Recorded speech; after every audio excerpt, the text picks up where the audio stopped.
فلما بلغ معه السعي قال يا بني إني أرى في المنام أني أذبحك فانظر ماذا ترى হযরত ইব্রাহিম আলাইহিস সালাম সন্তানের কাছে আসলেন, বললেন বাবা قال يا بني হে আমার সন্তান إني أرى আমি দেখতে পাইলাম ফিল মানামি আন্নী আযবাহুক আমি তোমাকে জবাই করতেছি ফানজুর মাযা তারা তুমি কি বলো সন্তান যেরকম বাবা সেরকম বাবা যেরকম সন্তান সেরকম সন্তান জবাব দিয়ে দিল ও আমার পিতা আমার মাওলা আমার রব যদি আমাকে কবুল করে আপনি কোনো চিন্তা করেন না ধৈর্যশীলদের অন্তর্ভুক্ত আমাকে পাবেন ওয়ালা ইয়া আবাতি ফাল মা তুমার কি বলো তুমি ফালাম্মা আসলামা ওয়া তাল্লাহু লিল জাবিন এইবার হযরত ইব্রাহিম আলাইহিস সালাম ইসমাঈল আলাইহিস সালামকে শোয়া দিল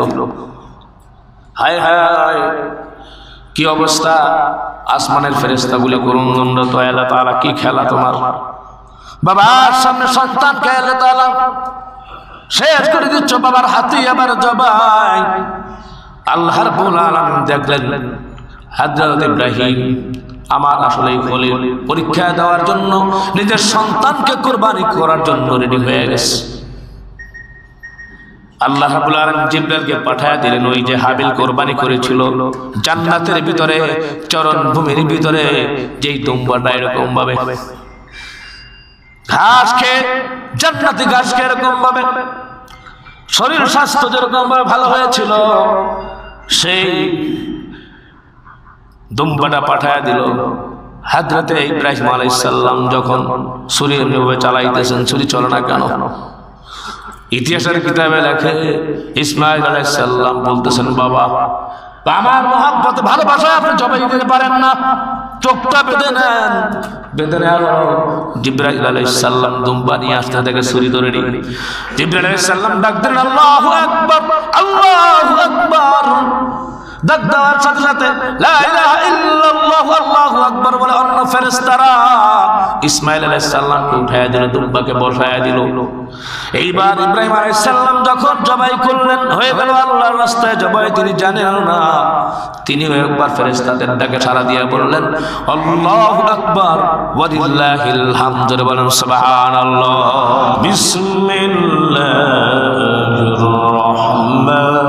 রাহমানির রহিম রব্বি হাবলি মিনাস সালিহিন فبشرناه بغلام حليم فلما بلغ معه السعي قال يا بني إني أرى في المنام أني أذبحك فانظر ماذا ترى قال يا أبت افعل ما تؤمر ستجدني إن شاء الله من الصابرين وقال النبي رسول الله صلى الله عليه وسلم إن الله لا ينظر إلى صوركم وأموالكم ولكن ينظر إلى قلوبكم وأعمالكم وقال الله تعالى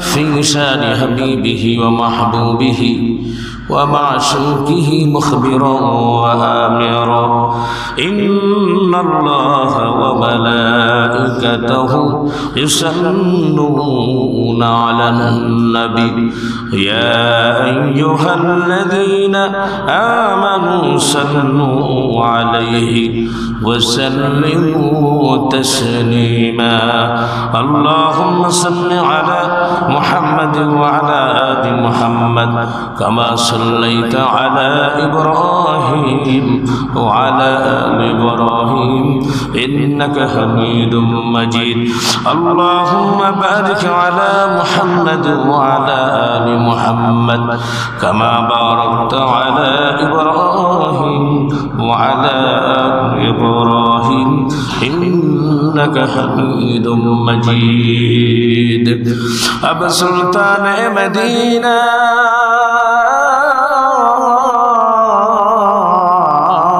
محبته وهي السكينة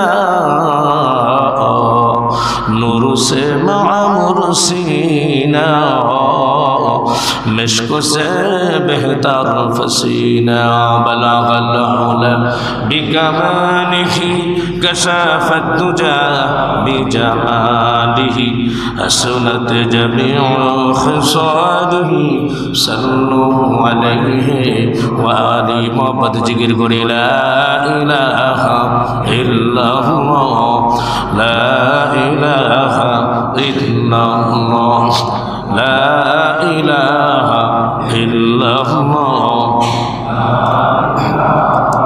इल्लल्लाह ला इलाहा इल्लल्लाह हाजत कुर्बा कार इश्क़ वरा अक़्ल दानश नफ़हम आए पारसा असले कुर्बा नज़्द हक़ तक़वा आए पेचार गैर तक़वा निस्ते मक़सूद अज़नहार दर हक़ीक़त निस्ते कुर्बा शतरे दा दर हक़ीक़त निस्ते कुर्बा शतरे दा लेके कुर्बा नफ्स खुद राए जवाला इलाहा इल्लल्लाह इल्लल्लाह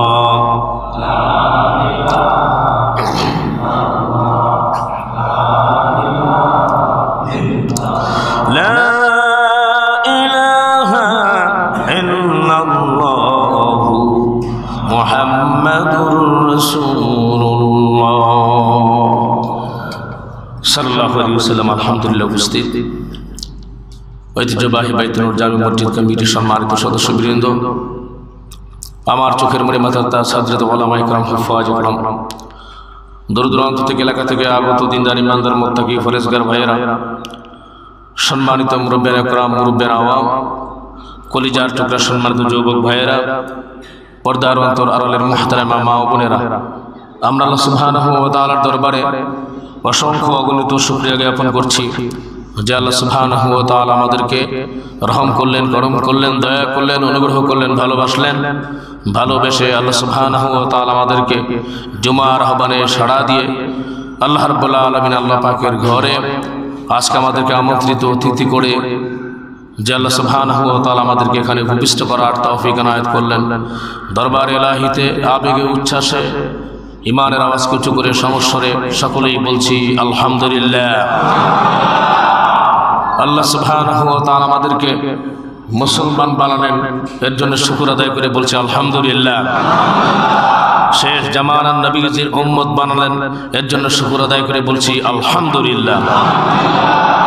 সম্মানিত ভাইয়েরা আমার, এই পৃথিবীর ভিতরে আল্লাহ সুবহানাহু ওয়া তাআলা বৃক্ষরাজি, পাক পাখালি, বন বনানি যা কিছু আছে, আকাশ বাতাস, লৌহ কলম, সব কিছু আল্লাহ সুবহানাহু ওয়া তাআলা সৃষ্টি করেছেন। তার মধ্যে আল্লাহ রাব্বুল আলামিন মানুষদেরকে খুব দামি, ইজ্জত এবং সম্মানিত করে বানিয়েছেন। এর জন্য আল্লাহ তাআলা বলেছেন ওয়ালাকাদ কাররামনা বানি আদম, আমি মানুষদেরকে সম্মানিত করেছি।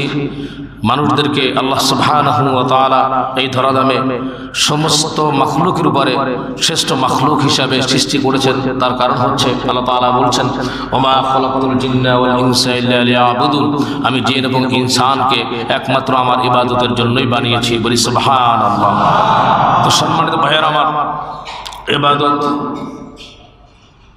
এমনিভাবে করতে হবে আল্লাহ সন্তুষ্ট চিত্তে। অনুষ্ঠান সর্বস্ব মানুষকে দেখানোর জন্য, আমার পাড়া প্রতিবেশী দেখুক, আমার প্রতিবেশী জানুক, আমার আত্মীয় স্বজন দেখুক, আমি যেখানে থাকি সেই মহল্লাবাসী জানুক যে আমি কিরকম ফরেজগার, আমি কিরকম দিনদার, আমি কিরকম হজ করতে পারি, আমি কিরকম কোরবানি করতে পারি, এটা তারা দেখুক। এরকম যদি মনের ভিতরে চলে আসে শয়তানের কুমন্ত্রণায়, তাহলে আমাদের সকল আমল নষ্ট হয়ে যাবে।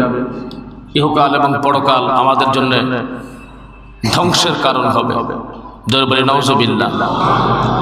এর জন্য আমাদের সর্বোপরিভাবে কোরআন এবং সুন্নাহ অনুযায়ী দেখানো পথেই চলতে হবে আর সকল কাজগুলি করতে হবে আল্লাহ সুবহানাহু ওয়া তাআলার জন্য। শুধু আমরা না, পয়গম্বর যারা ছিলেন তারাও আল্লাহ রাব্বুল আলামিনের কাছে দোয়া করেছেন যে আল্লাহ তাআলা তুমি আমাদের এই ইবাদতকে কবুল করো। আমরা আল্লাহ তাআলাকে বলবো ইন্নামা ইয়াতাকাব্বালুল্লাহু মিনাল মুত্তাকিন। আল্লাহ তাআলা বলছেন যারা পরহেজগার, যারা মুত্তাকি, যারা তাকওয়াবান, যারা আল্লাহর জন্য সকল কাজগুলি করে আল্লাহ পাক তাদের ইবাদত, তাদের আমলই কবুল করেন। বলেন সুবহানাল্লাহ। হযরত ইব্রাহিম আলাইহিস সালাম বলছিলেন আল্লাহর কাছে, আল্লাহ তাআলা বলছেন সূরা বাকারার 127 নম্বর আয়াতে আল্লাহ তাআলা বলছেন وَإِذْ يَرْفَعُ إِبْرَاهِيمُ الْقَوَاعِدَ مِنَ الْبَيْتِ وَإِسْمَاعِيلُ رَبَّنَا تَقَبَّلْ مِنَّا إِنَّكَ أَنْتَ السَّمِيعُ الْعَلِيمُ। জোরে বলি আল্লাহু আকবার। আল্লাহ রাব্বুল আলামিন বললেন স্মরণ করো ইব্রাহিম ও ইসমাইল কাবা গৃহের যে ভিত্তি তুলেছিল তখন তারা আল্লাহ রাব্বুল আলামিনের দরবারে প্রার্থনা করলো রব্বানা, আল্লাহ তাআলা আমরা যে এই কাজগুলি করলাম যদি আপনি কবুল না করেন তাহলে তো না করা আর করা সমান হয়ে গেল। আল্লাহ তাআলা তাকাব্বাল মিন্না, আপনি কবুল করেন, ইন্নাকা আনতাস সামিউল আলিম, আপনি সর্বশ্রোতা এবং আপনি সব দিকে সর্বজ্ঞাত, আপনি সব দেখেন এবং আপনি সব কিছু জানেন। বলি সুবহানাল্লাহ। ঠিক সম্মানিত ভাইয়েরা, সামনে আমাদের একটা ইবাদতের যে মৌসুমের অন্যতম মৌসুম আসতেছে কুরবানি। কুরবানি শব্দের অর্থ হচ্ছে নিকটবর্তী হওয়া, নৈকট্য লাভ করা। এই কুরবানির মাধ্যমে আল্লাহ সুবহানাহু ওয়া তাআলা বান্দার প্রতি এতটাই দয়া করেন, রহম করেন, ইহসান করেন, যাদেরকে আল্লাহ তৌফিক দিয়েছেন যারা কুরবানি করবে। তো যদি আল্লাহর সন্তুষ্টির জন্য হয় কিয়ামতের ময়দানে হাসরে আল্লাহ সুবহানাহু ওয়া তাআলার সামনে কুরবানির পশম, এরপরে খুর, এরপরে হাড্ডি, এগুলো আল্লাহর সামনে কিয়ামতের ময়দানে সাক্ষ্য দিবে। বলি সুবহানাল্লাহ। আল্লাহ তাআলা বলছেন তোমাদের রক্ত গোশত এগুলো দিয়ে আমি কি করব? আমি তোমাদের অন্তরের তাকওয়া দেখি, তোমাদের ফরজগারি দেখি, আমার জন্য কতটুকু তোমরা করবা। সম্মানিত ভাইয়েরা, আমার প্রিয় হাজিরিন, আমাদের যে কোরবানির সূত্র যুগে যুগে তো কোরবানি হয়েছে। হযরত আদম আলাইহিস সালাম থেকে তার যে ছেলেদের দুইজনের এরকমভাবে বাক বিতণ্ডের মধ্যে থেকেই তৎকালীন সময় থেকেই কোরবানি শুরু হয়েছে। সেখান থেকে আল্লাহ তাআলা বুঝিয়ে দিয়েছেন যে আল্লাহ সন্তুষ্টির জন্য স্বচ্ছ, পরিষ্কার, পরিচ্ছন্ন, সতেজ যে জিনিসটা হবে সেটি আল্লাহ তাআলা কবুল করবেন। হযরত ইব্রাহিম আলাইহিস সালাম আমাদের নবী পয়গম্বর আসার 3000 বছর পূর্বে হযরত ইব্রাহিম আলাইহিস সালামকে আল্লাহ সুবহানাহু ওয়া তাআলা দুটি সন্তান দান করেছিলেন। একজনের নাম হচ্ছে ইসমাঈল আর একজনের নাম হচ্ছে ইসহাক। ইসমাঈল আলাইহিস সালামের বংশে যারা রয়েছে তাদেরকে বলা হয় বনু ইসমাঈল, আর ইসহাক আলাইহিস সালামের বংশে যারা রয়েছে তাদেরকে বলা হয় বনু ইসরাঈল। ইসরাঈল শব্দের অর্থ আল্লাহর বান্দা। তো বনু ইসরাঈলে সেখানে প্রায় লক্ষ লক্ষ পয়গম্বর আসছে হযরত ইসহাক আলাইহিস সালামের বংশে। ইসহাক আলাইহিস সালামের ছেলে আপনারা জানেন ইয়াকুব, ইয়াকুব আলাইহিস সালামের ছেলে আপনারা জানেন হযরত ইউসুফ। এরকম ভাবে ধারাবাহিকভাবে আল্লাহ রাব্বুল আলামিন পয়গম্বর পাঠিয়েছেন।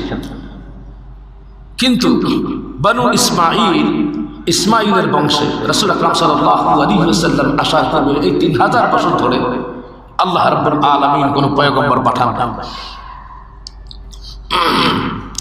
হযরত ইব্রাহিম আলাইহিস সালাম আগে থেকে দোয়া করেছিলেন। হযরত ইব্রাহিম আলাইহিস সালাম বললেন রব্বানা ওয়াজআলনা মুসলিমাইন লাকা ওয়া মিন যুররিয়াতিনা উম্মাতাম মুসলিমাতাল লাক ওয়া আরিনা মানাসিকানা ওয়া তুব আলাইনা ইন্নাকা আনতাত তাওয়াবুর রহিম। জোরে বলি আল্লাহু আকবার।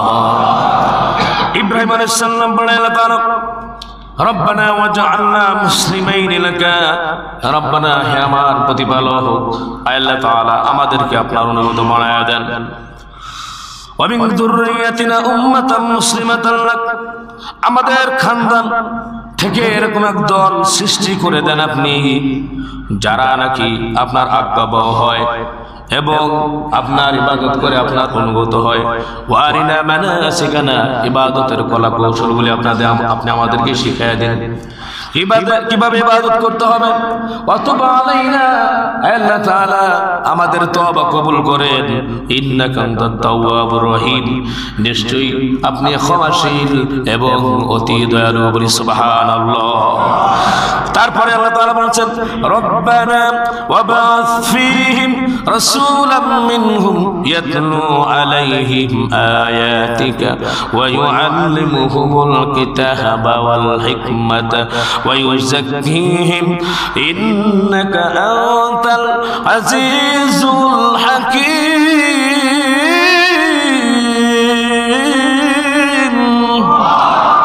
আল্লাহ তাআলা সূরা বাকারার ভিতরে 129 নম্বর আয়াতের ভিতরে আল্লাহ সুবহানাহু ওয়া তাআলা হযরত ইব্রাহিম আলাইহিস সালামের যে দোয়া সেটি আমাদেরকে জানিয়ে দিয়েছেন। হযরত ইব্রাহিম আলাইহিস সালাম বলেছেন, রব্বানা ওয়াবাস ফীহিম রাসূলাম মিনহুম, আল্লাহ তাআলা হে আমার প্রতিপালক, এদের কাছে আল্লাহ তাআলা একজন রাসূল আপনি প্রেরণ করেন।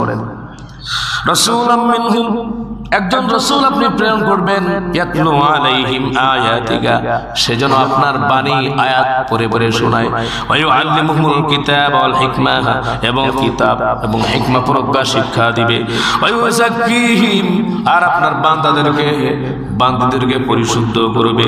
ইন্নাকা আনতাল আজিজুল হাকীম, নিশ্চয়ই আপনি ক্ষমাশীল এবং প্রজ্ঞাময়। বলে সুবহানাল্লাহ। হযরত ইব্রাহিম আলাইহিস সালাম দোয়া করেছিলেন। দোয়া করার বদৌলতে আল্লাহ সুবহানাহু ওয়া তাআলা কবুল করেছেন। আবার আল্লাহ রাব্বুল আলামিন বলেছেন, লাকাদ মান্নাল্লাহু আলাল মুমিনিনা রাসূলাম মিন আনফুসিহিম ইয়াতলু আলাইহিম আয়াতিকা ওয়া ইউআল্লিমুহুমুল কিতাবা ওয়াল হিকমা ওয়া ইউযাক্কিহিম ইন্নাকা আনতাল আজিজুল হাকীম। বলি সুবহানাল্লাহ। তো আল্লাহ রাব্বুল আলামিন, সম্মানিত ভাইরা আমার প্রিয় হাজিরিন, তিনি হযরত ইব্রাহিম আলাইহিস সালামের দোয়াকে কবুল করলেন। আর আল্লাহ সুবহানাহু ওয়া তাআলা বলছেন যে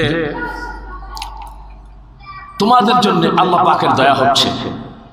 লাকাদ মান্নাল্লাহু আলাল মুমিনিন, এই আখিরি জামানার নবীর উম্মত যারা আছে তাদেরকে বলতেছে, আল্লাহ তাআলা তোমাদের পক্ষ থেকে একজন নবী পাঠিয়ে দিলেন। বলি সুবহানাল্লাহ। সে তোমাদেরকে আয়াত তেলাওয়াত করে শোনাবে, ওয়ায়ুআল্লিমুহুমুল কিতাবা ওয়াল হিকমা, এবং তোমাদেরকে কিতাব এবং প্রজ্ঞা হিকমা শিক্ষা দিবেন। ওয়ায়ুযাক্কিহিম, এবং তোমাদেরকে পরিশুদ্ধ করবে, পরিতৃপ্ত করবে। সম্মানিত ভাইয়েরা আমার, আল্লাহ সুবহানাহু ওয়া তাআলা হযরত ইব্রাহিম আলাইহিস সালামের দোয়াকে কবুল করলেন। এরপর বনু ইসমাইলের বংশে এই যে 3000 বছর ধরে কোনো পয়গম্বর আসলো না, আল্লাহ রাব্বুল আলামিন পয়গম্বর পাঠিয়ে দিলেন হযরত ইব্রাহিম আলাইহিস সালামকে। সম্মানিত ভাইয়েরা আমার, এতই ভালোবাসতেন আল্লাহ সুবহানাহু ওয়া তাআলা তাকে খলিল হিসেবে। তো আল্লাহ পাক তার তো এমন ভাবে কবুল করেছেন, হযরত ইসমাঈল আলাইহিস সালামের বংশে অন্য কোনো পয়গম্বর আসে নাই, ঠিকই আসছে পৃথিবীর শ্রেষ্ঠ, আল্লাহ পাকের পরে যার শ্রেষ্ঠত্ব তিনি হচ্ছেন আপনার নবী, আমার নবী। আল্লাহ সুবহানাহু ওয়া তাআলা বলেছেন, ওয়া মা আরসালনাকা ইল্লা রাহমাতাল লিল আলামিন, পাঠিয়েছি তোমায় আমি জগতের তরে, তো সবার জন্য সে দয়া রহমত করে। এই রহমতের নবী, দয়ার নবী, মায়ার নবী আল্লাহকে আল্লাহ রাব্বুল আলামিন বনু ইসমাঈলের বংশে পাঠালেন, আর কোন পয়গম্বরকে পাঠান নাই। এক নবী হলে কি হবে, বনু ইসরাঈল, অর্থাৎ ওই যে বনু ইসহাক, যে ইসহাকের এরকম ভাবে তার বংশে যত পয়গম্বর আসছে, লক্ষ লক্ষ পয়গম্বরকে আপনি একত্রিত করে এক পাল্লায় মাপেন, আর নবী করিম সাল্লাল্লাহু আলাইহি ওয়াসাল্লাম মুহাম্মদুর রাসূলুল্লাহ তাকে যদি এক পাল্লায় মাপেন, সমস্ত পয়গম্বর থেকে তার মর্যাদা, শান, শওকত আল্লাহ রাব্বুল আলামিন বাড়িয়ে দিয়েছেন। এবং নবী করিম সাল্লাল্লাহু আলাইহি ওয়াসাল্লামের এই পাল্লাটি মান, মর্যাদা, ইজ্জতের, সম্মানে বাড়ি হয়ে যাবে। বলি সুবহানাল্লাহ। সম্মানিত ভাইয়েরা আমার প্রিয় হাজিরিন, তো হযরত ইব্রাহিম আলাইহিস সালাম সেখান থেকেই আমাদের কোরবানি, যে সামনে যে কোরবানি আসতেছে, আমরা যে কোরবানি করব, সেখান থেকে আলহামদুলিল্লাহ তার ধারাবাহিকতা শুরু। তো হযরত ইব্রাহিম আলাইহিস সালামের ব্যাপারে আপনারা জানেন, এর আগে আমিও আপনাদের খেদমতে অনেক আলোচনা করেছি। হযরত ইব্রাহিম আলাইহিস সালাম আল্লাহ পাকের খলিল, আল্লাহ সুবহানাহু ওয়া তাআলা তাকে অনেক পরীক্ষা করেছেন। তৎকালীন সময়ের ভিতরে পৃথিবীর সর্বশ্রেষ্ঠ সন্ত্রাস জালিম ছিল নমরুদ। নমরুদ বিভিন্ন অত্যাচার চালাতো, মানুষদেরকে এরকম ভাবে তাওহীদের দাওয়াত থেকে বিমুখ রেখে, তাওহীদের পথ থেকে বিমুখ রেখে সে শিরক উপহার দিয়েছে। মানুষ ওই সময়ের ভিতরে সৃষ্টির সাথে, স্রষ্টার সাথে কোনো সম্পর্ক ছিল না। তৎকালীন সময়ের বাদশা রাজা যারা ছিল, প্রজা নিপীড়ন তাদের শাসনের মূল মন্ত্র ছিল। সেই ধরাধামে হযরত ইব্রাহিম আলাইহিস সালামকে আল্লাহ পাঠাবেন। গণকেরা খবর দিয়ে দিল, লোকজন যারা আছে তারা, এমন একজন সন্তান আসতেছে যে আপনার বাদশাহীকে ধ্বংস করে দিবে। তো সে প্রচেষ্টা চালালো যাতে না আসতে পারে। এর জন্য হাজব্যান্ড ওয়াইফের সাথে মেলামেশা পর্যন্ত বন্ধ করে দিল। আপনি জানেন তাফসীরে জালালাইনে এসেছে হযরত ইব্রাহিম আলাইহিস সালামের বাবার নাম হচ্ছে তারিক। আবার পবিত্র কোরআন মাজিদে আল্লাহ সুবহানাহু ওয়া তাআলা জানিয়ে দিয়েছেন আজর। তো আজর আল্লাহ রাব্বুল আলামিন তার অন্তরের ভিতরে স্ত্রীর সাথে মিলিত হওয়ার কামনা বাসনা খুব প্রবল করে দিলেন। তো সেই সময়ে ঠিক নমরুদই পাহারাদার ছিল। সে দুজনকে আল্লাহ রাব্বুল আলামিন একই জায়গায় মিলিত হওয়ার জন্য পাঠিয়ে দিলেন। একজন ফেরেশতা বলল যে আপনার হাতে যে বাতিটি আছে আমার কাছে দেন, আপনি আপনার কাজ ছেড়ে চলে আসেন। এত সিকিউরিটি, এত সেফটির মধ্যেও নজরুমরা বলতেছে হায় হায়, এত কিছু করার পরে কোনো লাভ হলো না। সেই সন্তান এই পৃথিবীতে আগমন করবে। নমরুদ গেল আরো খেপে, অত্যাচার করা শুরু করলো। কত প্রেগনেন্ট মেয়েদেরকে, মহিলাদেরকে, মা বোনদেরকে হত্যা করেছে। যখন হযরত ইব্রাহিম আলাইহিস সালামের তার মায়ের যখন প্রসব বেদনা শুরু হলো, তিনি নমরুদ বাহিনীর ভয়ে এক পাহাড়ে গেলেন। সেখানে আল্লাহ রাব্বুল আলামিন ফেরেশতাও পাঠিয়ে দিলেন। কাজ সমাধা হলো, কেউ জানলো না। হযরত ইব্রাহিম আলাইহিস সালাম সেই পাহাড়েই বসবাস করা শুরু করলেন। যখন তার একটা বয়স এসে গিয়েছিল, তখন হযরত ইব্রাহিম আলাইহিস সালাম যখন উন্মুক্ত মাঠে, উন্মুক্ত লোকালয়ে যখন চলে আসলেন, তখন দেখলেন যে মানুষেরা এরকম ভাবে নিজের হাতে মূর্তি বানায়, আবার সেটাকে আবার পূজা করা হয়। স্পষ্ট ভাবে সূরা আনআমের ৭৪ নম্বর আয়াতে আছে, আল্লাহ তাআলা বলে দিয়েছেন ওয়াইদ ক্বালা ইব্রাহিমু লিআবিহি আযারা আতাত্তাখিযু আসনামান আলিহা ইন্নী আরাকা ওয়া কওমাকা ফি যালালিম মুবিন। হযরত ইব্রাহিম আলাইহিস সালাম বললেন যে তার পিতাকে বলতেছেন যে তুমি কি প্রতিমা এগুলোকে পূজা করো, উপাস্য মনে করো? আমি দেখতে পাচ্ছি তুমি এবং তোমার সম্প্রদায় একটা ভ্রান্ত পথের ভিতরে রয়েছে। ছোট্ট একটা ছেলে, দেখেন কি বলতেছে। এখন পর্যন্ত সে তালাশ করতেছে যে তার রবকে, সৃষ্টিকর্তাকে, পালনকর্তাকে। হযরত ইব্রাহিম আলাইহিস সালামের ব্যাপারে আল্লাহ তাআলা বলছেন ওয়াকাযালিকা নুরি ইব্রাহিমা মালাকুতাস সামাওয়াতি ওয়াল আরদি ওয়ালিয়াকুনা মিনাল মুকিনিন। বলি আল্লাহু আকবার। হযরত ইব্রাহিম আলাইহিস সালামের ব্যাপারে আল্লাহ সুবহানাহু ওয়া তাআলা বললেন যে আমি ইব্রাহিমকে নবমণ্ডল, ভূমণ্ডলের আশ্চর্য বস্তু সমূহ দেখাতে লাগলাম, যেন কি হয় ওয়ালিয়াকুনা মিনাল মুকিনিন, সে বিশ্বাসীদের অন্তর্ভুক্ত হয়ে যায়। এর জন্য ভাইরা আমার, হেদায়েত তালাশ করতে হবে। হেদায়েতের আলোয় আলোকিত হতে হলে আল্লাহ তাআলা অন্তরের ভিতরে আমাদেরকে যে কলব দিয়েছেন, অন্তর দিয়েছেন, অন্তর ভিতরে হেদায়েতের যাতে এরকম ভাবে লালন হয়, যাতে লালন করতে পারে, হেদায়েত চাইতে হবে। এই ব্যাপারে প্রচেষ্টা চালাইতে হবে। আমাদেরকে চেষ্টা চালাইতে হবে। ঘরের ভিতরে বসে বসে থাকলেই এরকম ভাবে চেষ্টা ছাড়া, চেষ্টা ব্যতীত হেদায়েত আমার উপরে আসবে, বিষয়টা এরকম না। ইব্রাহিম আলাইহিস সালাম ছোট ছেলে, সে তার রবকে তালাশ করার জন্য ছুটে গেলেন। এদিক ওদিকে তাকাচ্ছেন, ছোট মানুষ ছোট মানুষের যে একটা মন মানসিকতা সেটা তার মধ্যে ছিল। আল্লাহ তাআলা মানুষ করে তো তাকে সৃষ্টি করেছেন। হযরত ইব্রাহিম আলাইহিস সালামের সামনে যখন একটা তারকা উদিত হলো, হযরত ইব্রাহিম আলাইহিস সালাম তখন মনে করলেন তাই মনে হয় আমার সৃষ্টিকর্তা হতে পারে, এত সুন্দর। فلما جن عليه الليل رأى كوكبا قال هذا ربي فلما أفل قال لا أحب الآفلين। ইব্রাহিম আলাইহিস সালাম মনে করলেন যে এত সুন্দর তারকা ঝলমল করতেছে, এটাই মনে হয় আমার রব। কিন্তু সে চিন্তা করতে করতে আবার সে দেখলো এই তারকাটি অস্তমিত হয়ে গেল।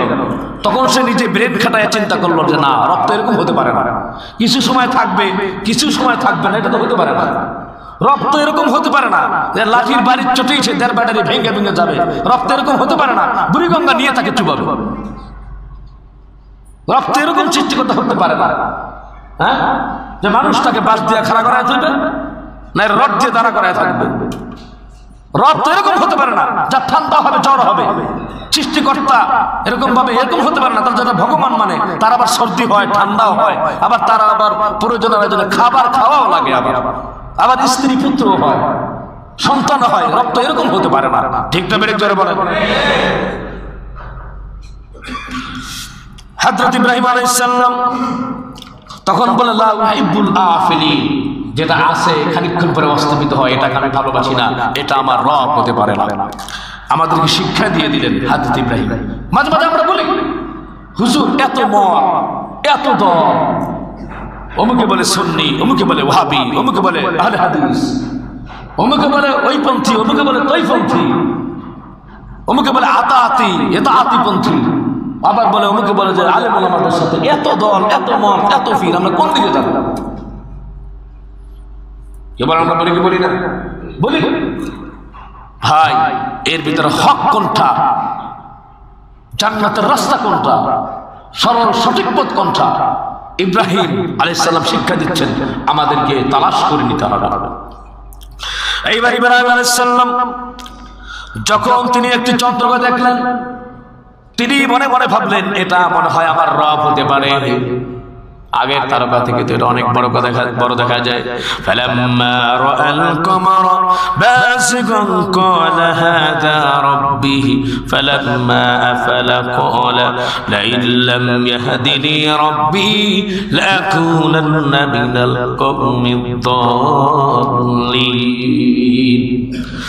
হযরত ইব্রাহিম আলাইহিস সালাম বললেন, ঝলমল করতে দেখতেছে চন্দ্রকে আর বলতেছে এটা আমার প্রতিপালক।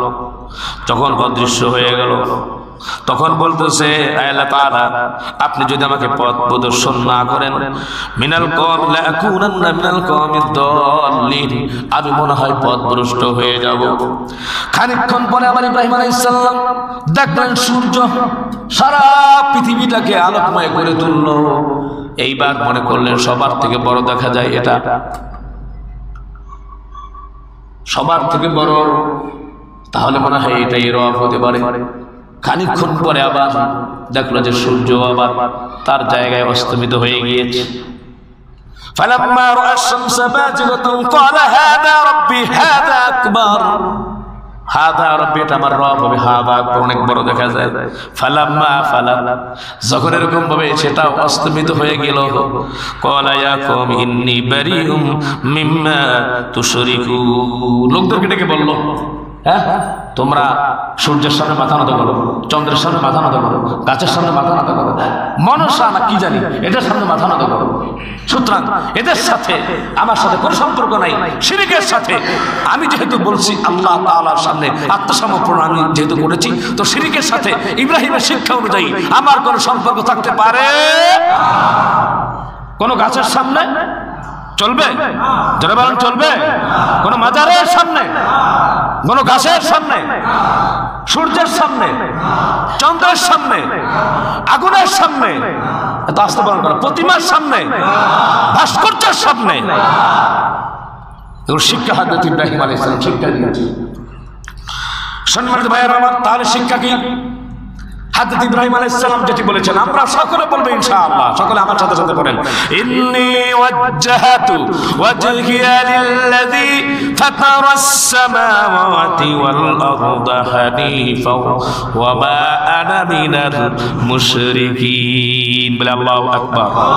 হযরত ইব্রাহিম বললেন আমি একমুখী হয়ে ওই সত্তার দিকে আমি আমার নিজের সবকিছু সুপর্দ করে দিলাম। তিনি নবমণ্ডল ভূমণ্ডল সৃষ্টি করেছেন। ওয়া মা আনা মিনাল মুশরিকিন, আর আমি মুশরিকদের অন্তর্ভুক্ত নই। যারা বলেন ঠিক কিনা? আমরা মুসলমান হয়েছি। সম্মানিত ভাইরা আমার, হযরত ইব্রাহিম আলাইহিস সালাম আল্লাহ পাকের খুব প্রিয় বড় খলিল ছিলেন। আল্লাহ সুবহানাহু ওয়া তাআলা তাকে অনেক পরীক্ষা করেছেন। একবার হযরত ইব্রাহিম আলাইহিস সালাম আল্লাহ সুবহানাহু ওয়া তাআলাকে বলতেছেন, হে আল্লাহ তাআলা, আয় মাবুদ, তুমি কিভাবে জীবিতকে মৃত্যু করো, মৃত্যুকে আবার তুমি জীবিত করো? তো আল্লাহ সুবহানাহু ওয়া তাআলা বললেন ইব্রাহিম আলাইহিস সালামকে, কেন তোমার কি এটি বিশ্বাস হয় না? বলতেছেন আল্লাহ তাআলা, অবশ্যই বিশ্বাস হয়, তবে কি লিয়াতমাইন্না কলবি, আমার অন্তরে একটু তৃপ্তির জন্য আর কি। হযরত ইব্রাহিম আলাইহিস সালাম আল্লাহ তাআলাকে বলছেন, আল্লাহ তাআলা বলেন স্মরণ করো, ওয়া ইয ক্বালা ইব্রাহিম রাব্বি আরিনি কাইফা তুহয়িল মাউতা, আল্লাহ তাআলা তুমি মৃত্যুকে কিভাবে জীবিত করো। সকলের মনোযোগ আকর্ষণ করছি। ক্বালা আওয়ালাম তুমিন, তুমি কি বিশ্বাস করো না? ক্বালা, সে বলল বালা, অবশ্যই বিশ্বাস করি, ওয়ালাকিন্না লিয়াতমাইন্না কলবি, আল্লাহ তাআলা তুমি যদি দেখিয়ে দাও বা জানিয়ে দাও তাহলে আমার অন্তর প্রশান্তি লাভ করবে। বলি সুবহানাল্লাহ। আল্লাহ তাআলা বললেন ক্বালা ফাখুজ আরবাআতাম মিনাত তায়র, তুমি 4টা পাখি ধরে নিয়ে আসো। আরবাআতাম মিনাত তায়র, 4টা পাখি ধরে নিয়ে আসো। ফাসুরহুন্না, এদেরকে পোষ মানাও। কি বলেন, পাখি পোষ মানে না? মান। আপনি অনেক তোতা পাখি দেখবেন যে গাছে আছে, ময়না পাখি গাছে আছে, এরপরে টিয়া পাখি গাছে আছে। আপনি ডাক দিলে আপনার টের পেলে দৌড় দিবে, আর যেটা আপনার পোষা পাখি আপনি ডাক দিলে ফিরে আসবে। সুবহানাল্লাহ। তো আল্লাহ তাআলা বলছেন ফাসুরহুন্না, এদেরকে পোষ মানাও, ইলাইকা, তোমার প্রতি। পোষ মানানোর পরে সুম্মা জাআলা আলা কুল্লি জাবালিন মিনহুন্না জুসআ, তুমি এই 4টা পাখিকে তুমি জবাই করো।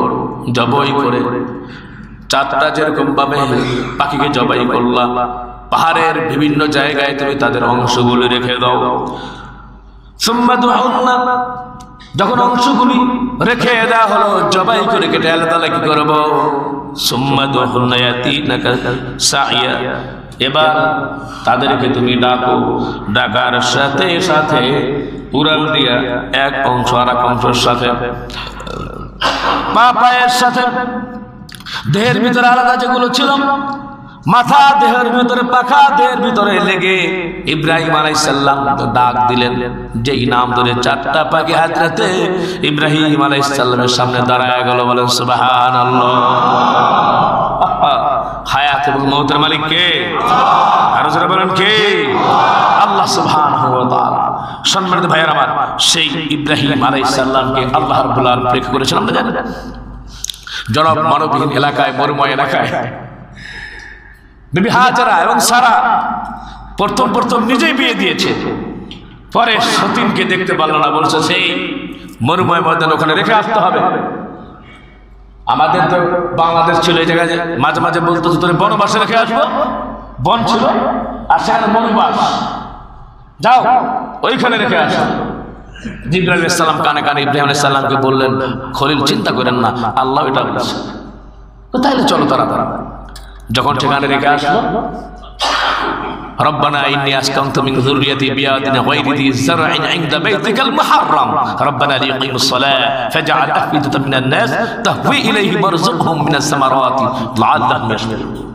पैगम्बर दुआ করলেন, আল্লাহ তাআলা খানায়ে কাবার সামনে হেদায়েতের উপকেন্দ্র যেই জায়গায় বলা হয়েছে ইন্না আউওয়ালা বাইতি উদিআ লিন-নাস, আল্লাহ এখানে রেখে গেলাম, তুমি কিছু ফলমূল তাদেরকে রিজিকের ব্যবস্থা করে দিও, আর মানুষদেরকে তাদেরকে আকৃষ্টময় করে দিও, তারা যাতে তোমার শুকর আদায় করতে পারে। দোয়া কবুল হয়েছে। দোয়া কবুল হলো। যখন সেখানে হাজেরা একা, সন্তান ইসমাইল পানি পানি করে চিৎকার করতেছে। সম্মানিত ভাইয়েরা আমার, মমতাময়ী মায়ের সামনে তৃষ্ণার্ত পিপাসার্ত সন্তানের আর্তনাদ, চোখের পানিগুলো ছেড়ে কান্না করতেছে। আল্লাহ, এই মরুময় ময়দানে মাবুদ তুমি ছাড়া আর কেউ নাই। এইবার সন্তানকে বাঁচানোর জন্য একবার সাফা আর একবার মারওয়া, সাতবার করে দৌড়দৌড়ি শুরু করলো। এই দৌড়দৌড়িটা আল্লাহর কাছে খুব পছন্দ হলো। পৃথিবীর সমস্ত হাজিদের জন্য সাফা মারওয়া সাই করে আল্লাহ তাআলা ওয়াজিব করে দিলেন। বলেন সুবহানাল্লাহ। কান্না করতেছে। জিবরাইল বললেন কাঁদবেন না। ইসমাইলের পা দিয়ে নাড়া দিতে বলেন। নাড়া দেওয়ার সাথে সাথে আল্লাহ রাব্বুল আলামিন মরুময় ময়দানে জমজমের পানি এরকম ভাবে পানির ফোয়ারা শুরু হয়ে গেল। ওই সময় যদি হাজেরা যদি এখানে যদি একদম ভাবে, সম্মানিত ভাইয়ার আমার প্রিয় হাজরিন, যদি ওই পানিগুলো সেভ রাখার জন্য ব্যবস্থা যদি না করতেন, হাদিস শরীফের ভিতরে আসছে সারা পৃথিবী জমজমের পানিতে প্লাবিত হয়ে যেত। বিবি হাজেরা আবার যখন এই সন্তানটা যখন তার হযরত ইসমাইল যখন বড় হয়ে গেল, আবার তার পরীক্ষা শুরু হয়ে গেল। হযরত ইব্রাহিমকে আবার আমার মাওলা দেখতে চায়। তার কলিজার টুকরা সন্তান হয় না। 10 বছর 20 বছর 30 বছর পরে যদি একটা সন্তান হয়, সন্তানের মায়া কিরকম থাকে। ইব্রাহিম আলাইহিস সালাম তো রক্ত গোস্তের রক্ত মাংসরিত মানুষকে বলেন, ঠিক কিনা? তার মানে দয়া মায়া নাই? আচ্ছা, আল্লাহ রাব্বুল আলামিনের স্বপ্ন দেখালেন। ইব্রাহিম আলাইহিস সালাম দোয়াও করছিলেন আল্লাহর কাছে, আল্লাহ তাআলা রব্বি হাবলি মিনাস সলিহিন। আমাদের যাদের যেসব মা বোন প্রেগনেন্ট, সেই মা বোনদের জন্য, সম্মানিত ভাইয়েরা আমার যে প্রেগনেন্ট থাকে বা আপনারা যারা বিয়ে করেছেন সন্তান সামনে হবে, দোয়া করবেন রব্বি হাবলি মিনাস সলিহিন, ও আল্লাহ তাআলা আমাকে নেককার দিনদার একটা সন্তান দান করো। ইব্রাহিম আলাইহিস সালামের বয়স 120, স্ত্রীর বয়স 99। এমন তো অবস্থায় আল্লাহ রাব্বুল আলামিন তাকে একটা সন্তানের সুসংবাদ দান করলেন। সন্তানটা যখন এরকম ভাবে তরুণ অবস্থায় চলতে ফিরতে যখন একটা বয়স হয়ে গেল 10 বছর বা 12 বছর, আল্লাহ রাব্বুল আলামিন স্বপ্ন দেখাইলেন, তোমার পৃথিবীর ভিতরে তুমি যাকে বেশি ভালোবাসো, তোমার প্রিয় বস্তু যেটা আছে সেটা তুমি আমার জন্য কোরবানি করো। হযরত ইব্রাহিম আলাইহিস সালাম কিতাবের ভিতরে পাওয়া যায়, ইতিহাসের কিতাবে, প্রথম দিন 100 উট, পরের দিন 100 দুম্বা, 100 ভেড়া এরকম করে কোরবানি করেছেন। কিন্তু স্বপ্ন আবার তিনি দেখতে থাকলেন। পয়গম্বরের স্বপ্ন সাধারণ না, ওহী হয়ে যায়। বলেন সুবহানাল্লাহ। ফাবাশশারনাহু বিগুলামিন হালিম। আল্লাহ তাআলা বললেন, আমি আপনার সন্তানের তাকে সুসংবাদ দান করলাম। ফালাম্মা বালাগা মা'আস সা'য়া ক্বালা ইয়া বুনাইয়া ইন্নী আরা ফিল মানামি আন্নী আযবাহুকা ফানজুর মাযা তারা। হযরত ইব্রাহিম আলাইহিস সালাম সন্তানের কাছে আসলেন, বললেন, বাবা, ক্বালা ইয়া বুনাইয়া, হে আমার সন্তান, ইন্নী আরা, আমি দেখতে পাইলাম, ফিল মানামি আন্নী আযবাহুকা, আমি তোমাকে জবাই করতেছি। ফানজুর মাযা তারা, তুমি কি বলো? সন্তান যেরকম বাবা সেরকম, বাবা যেরকম সন্তান সেরকম।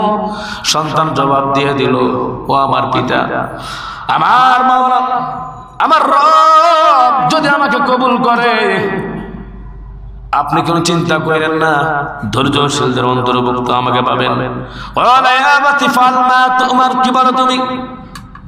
সন্তান বললেন, আপনি আপনার রবের পক্ষ থেকে যে নির্দেশনা পেয়েছেন, আপনি সেই নির্দেশ পালন করার জন্য আপনি প্রস্তুত হয়ে যান। সুবহানাল্লাহ। সাতাজিদুনি, আপনি আমাকে পাবেন ইনশাআল্লাহু মিনাস সাবিরিন। এই পৃথিবীর ভিতরে যত ধৈর্যশীল আছে তাদের সাথে আমাকে পাবেন। বলেন সুবহানাল্লাহ। মানে আমি একা ধৈর্যশীল তা না। ফালাম্মা আসলামা ওয়া তাল্লাহু লিল জাবিন, এইবার হযরত ইব্রাহিম আলাইহিস সালাম ইসমাঈল আলাইহিস সালামকে শোয়া দিল। হায় হায় কি অবস্থা, আসমানের ফেরেশতাগুলি করুন দণ্ড, তো আল্লাহ তাআলা কি খেলা তোমার। বাবার সামনে সন্তানকে আল্লাহ তাআলা শেষ করে দিচ্ছ, বাবার হাতে আবার জবাই। আল্লাহ রাব্বুল আলামিন দেখলেন হযরত ইব্রাহিম আমার আসলে খলিল পরীক্ষা দেওয়ার জন্য নিজের সন্তানকে কুরবানি করার জন্য রেডি হয়ে গেছে। আল্লাহ রাব্বুল আলামিন জিবরাইলকে পাঠিয়ে দিলেন, ওই যে হাবিল কুরবানি করেছিল জান্নাতের ভিতরে চরণ ভূমির ভিতরে যেই দুম্বাটা এরকম ভাবে ঘাস খেয়ে, জান্নাতি ঘাস খেয়ে এরকম ভাবে শরীর স্বাস্থ্য যেরকম ভাবে ভালো হয়েছিল, সেই দুম্বাটা পাঠায়া দিল। হযরতে ইব্রাহিম আলাইহিস সালাম যখন ছুরি এভাবে চালাইতেছেন, ছুরি চলে না কেন?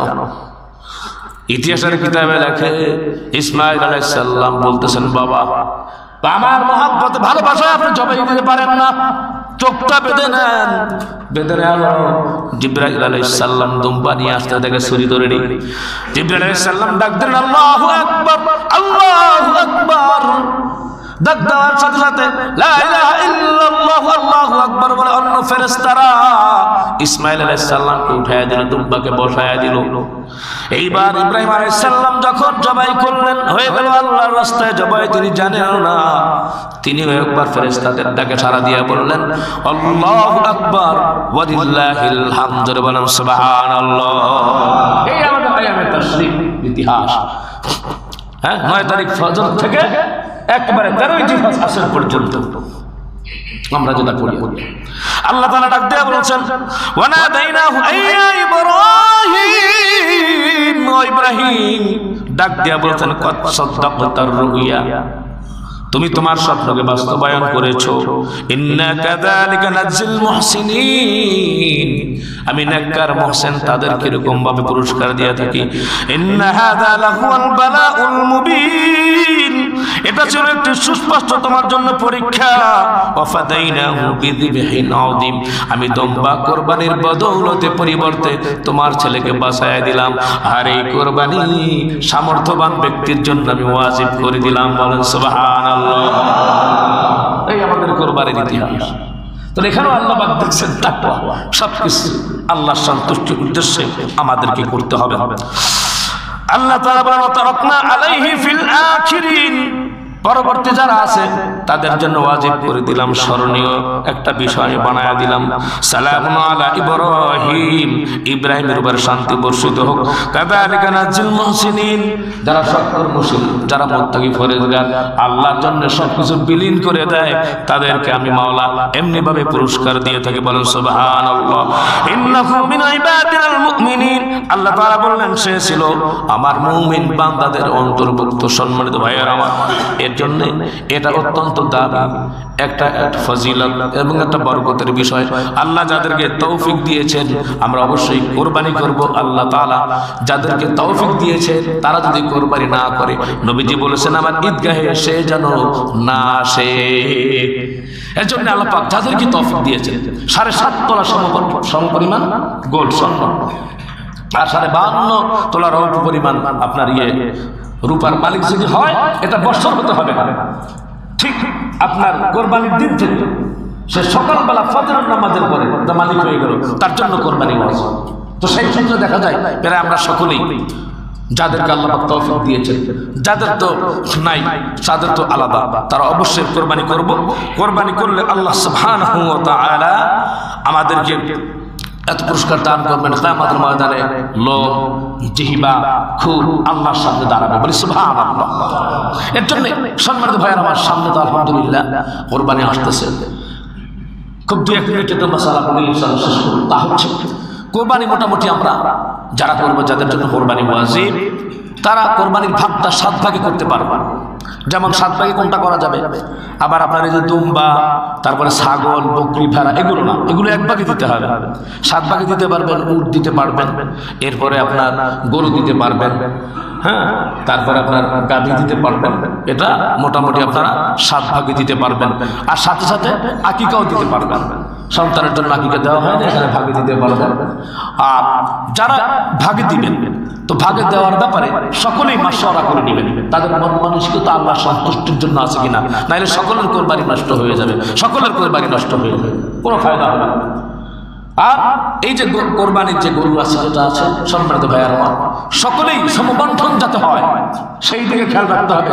দাড়ি পাল্লা মেপে মেপে, এটার চামড়াও সেরকম ভাবে সেট করে, হ্যাঁ, যদি দিয়ে দেন তো ডাইরেক্ট এতিমখানা যেখানে আছে ছাত্ররা, গরিব মানুষ, এতিমের জন্য, তাদের জন্য দিবেন, তাদের হক। যেমন আমাদের মাদ্রাসায় লিল্লা বোর্ডিং আছে, এখানে এতিম ছাত্র আছে, এখানে আপনাদের হক আছে, আপনারা দোয়ার জন্য প্রয়োজন আয়োজনে আসেন। আর যারা এরকম মনে করতে পারবো না, অন্তত একটা অংশ ইনশাল্লাহ দিয়ে দিবেন। এরপরে কসাই যারা করবেন, কসাই কিরকম না যে গোস্ত দেওয়ার পারিশ্রমিক হিসাবে গোস্ত দেওয়া যাবে না, তার কোরবানি বরবাদ। তাকে যে সে পরিশ্রম করেছে তাকে আলাদা টাকা দিবেন। হ্যাঁ, যাওয়ার সময় যদি আপনার মনে হয় যে না, সব মুসলমান মানুষ ভাবে তাকে আমি কোরবানি দিই, গোস্ত দিই, সেই হিসেবে আপনি দিতে পারবেন। হ্যাঁ, যাও তুমি এটা খাইটা বানাইছে, কষ্ট করছে, মাথাটা দিয়ে দিলাম, বিষয়টা এরকম। সম্মানিত ভাইয়ের আমার, এর জন্য খেয়াল করতে হবে। আর কোরবানি গরু কিনবেন তাজা দেখে, ভালো, চোখ নাই একটা, শিং নাই, এক পা ব্যথা হয়ে গেছে, হয়ে গেছে, জবের জায়গায় যেতে পারে না, এরকম না, ভালো দেখে শুনে, হ্যাঁ, মোটামুটি আলহামদুলিল্লাহ শরীর স্বাস্থ্য ভালো এবং কোনো খুঁত নাই, এরকম দেখে আমরা ইনশাল্লাহ করবো। তো গরু তো মিনিমাম কমপক্ষে 2 বছর হতে হবে, 5 বছর হতে হবে, একদিন কম হলেও কোরবানি হবে না। আর দুম্বা, বকরি, এগুলোর ভিতরে একটু সার আছে, 6 মাস হলো, 7 মাস হলো, কিন্তু মোটা তাজা দেখা যায়, কোরবানি দিতে পারবেন ইনশাআল্লাহ। তো কোরবানি দিবেন বাপের নামে, মায়ের নামে, তমুকের নামে, অমুকের নামে কোরবানি দেওয়া যাবে না। কোরবানি হবে কার নামে? আওয়াজ দিয়ে বলেন, কার নামে? পক্ষ হতে পারে, আমার পক্ষ হতে, আমার বাবার পক্ষ হতে, আমার নানার পক্ষ থেকে, অমুক। আমার কোরবানি হয়েছে ওয়াজিব, আমি ওয়াজিব কোরবানি না দিয়া আমি আবেগপ্রুত হয়ে আমার বাবার নামে কোরবানি দিলাম, তাহলে আমার ওয়াজিব কিন্তু আমার রয়ে গেল, আমার গুনাহগার হইলাম আমি ওয়াজিব ভঙ্গের কারণে, ওই নফলের সওয়াব বাবা পাবে। এর জন্য আমার যে ওয়াজিব সেটা আমি পূরণ করবো ইনশাআল্লাহ। আর কোরবানি এরকম ভাবে গোশত সব ফ্রিজের ভিতরে ঢুকায় রাখবে এরকম না, 3 ভাগে ভাগ করবো মিনিমাম, 1 ভাগ নিজে খাবো, আত্মীয় স্বজনকে দিব, আর না পারলে 1 ভাগ নিজের খাওয়ার দরকার নাই, সারা বছর তো খাইছেন, বরকতের লাগে একটু রাখেন। তারপর এগুলো আলহামদুলিল্লাহ গরিব মানুষ যেগুলো আছে, আত্মীয় স্বজন যারা কোরবানি দেয় নাই, তাদেরকে দিয়ে দিবেন ইনশাআল্লাহ। কোরবানি খাওয়ার নিয়তে একটা গোশত টুকরা খাওয়ার নিয়ত করবেন, আপনি কোরবানি দিবেন না, দরকার কি আছে কোরবানি দেবেন, আপনার কোরবানি কবুলই হবে না। এরপর আসেন, কোরবানি যারা করেন না, কিপটা, পুরো কিপটা মিয়া, আপনি মিয়া ছোট লোক, আমি আপনাকে ছোট লোক বলবো, কিপটা বলবো। একজন তালিবুল ইলম মানুষ মাদ্রাসা বা মসজিদের ইমাম খতিব গিয়েছে, জবাই দিতেছে, তারা হাদিয়া দিবে, কমপক্ষে মিনিমাম একটা গরুর জন্য 500 টাকা দিবেন মিনিমাম হাদিয়া, 200-100 টাকা দিয়ে দিবেন। সমাজের ভিতরে ফিরে বাগে আমি বললাম, তুই বেটা ছোট লোক বেটা, বুঝা গেছে আপনার?